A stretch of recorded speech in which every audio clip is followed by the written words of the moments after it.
5 साल तक एचकेआरएन में काम किया, लेकिन उनका भविष्य अब भी धुंधले सवालों में फंसा हुआ है। दोस्तों, हरियाणा सरकार ने कहा था, अब भर्ती होगी पारदर्शी, अब खत्म होगी पर्ची खर्ची, युवाओं को मिलेगा न्याय और सुरक्षित भविष्य। लेकिन हकीकत ये है कि आज भी 0 से 5 साल के बीच काम करने वाले कर्मचारी रोज डर और असुरक्षा में जी रहे हैं। सोचिए, सुबह ड्यूटी पर जाना, शाम को यह डर लेकर लौटना कि पता नहीं कल नौकरी रहेगी या नहीं। यह हालत किसी एक की नहीं, बल्कि लाखों परिवारों की है। सरकार का नया नियम कहता है, जिसने 5 साल पूरे किए वही सुरक्षित। लेकिन सवाल उठता है, जिसने 4 साल 11 महीने तक अपनी जवानी दफ्तरों, अस्पतालों और पंचायतों में झोंक दी, उसका क्या होगा? क्या एक दिन कम सेवा करने पर मेहनत बेकार हो जाएगी? दोस्तों, यही है वह दर्द और अन्याय जो आज कर्मचारी झेल रहे हैं। सरकार बार बार कहती है, युवाओं को रोजगार देना हमारी प्राथमिकता है, किसी के साथ भेदभाव नहीं होगा। लेकिन ज़मीनी हकीकत कुछ और है।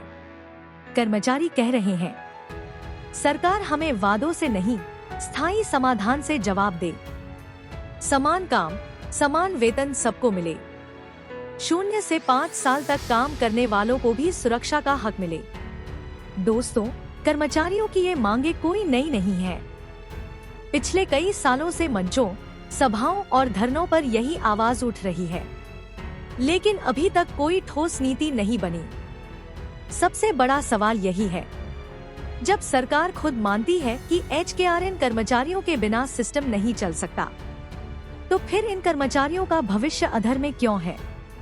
जब बच्चों की पढ़ाई, परिवार की रोटी और बुजुर्गों की दवा इन कर्मचारियों की तनख्वाह पर निर्भर करती है, तो फिर असुरक्षा की तलवार उनके सिर पर क्यों लटकाई गई है? दोस्तों, ये लड़ाई सिर्फ कर्मचारियों की नहीं, बल्कि पूरे समाज की है। क्योंकि जब एक परिवार टूटता है, तो उसकी गूंज पूरे मोहल्ले और गांव में सुनाई देती है। आज जरूरत है सरकार को यह समझने की, युवा सिर्फ वोट बैंक नहीं, बल्कि देश का भविष्य है। संविदा कर्मचारी सिर्फ अस्थायी मजदूर नहीं, बल्कि पूरे तंत्र की रीढ़ है। दोस्तों, अब आपसे अपील है, अगर आप भी 0 से 5 साल तक काम कर रहे एचकेआरएन कर्मचारी हैं, या आपके परिवार में कोई संविदा नौकरी करता है, तो इस वीडियो को शेयर करें। चैनल हिंदुस्तान की बड़ी खबर को सब्सक्राइब करें और कमेंट में अपनी कहानी लिखें, ताकि सरकार तक आपकी आवाज पहुंचे।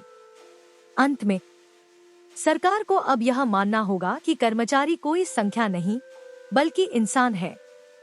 उनके भी सपने हैं, परिवार है और जीवन की जरूरतें हैं। जुड़े रहिए हिंदुस्तान की बड़ी खबर से, क्योंकि यही है आपकी असली आवाज।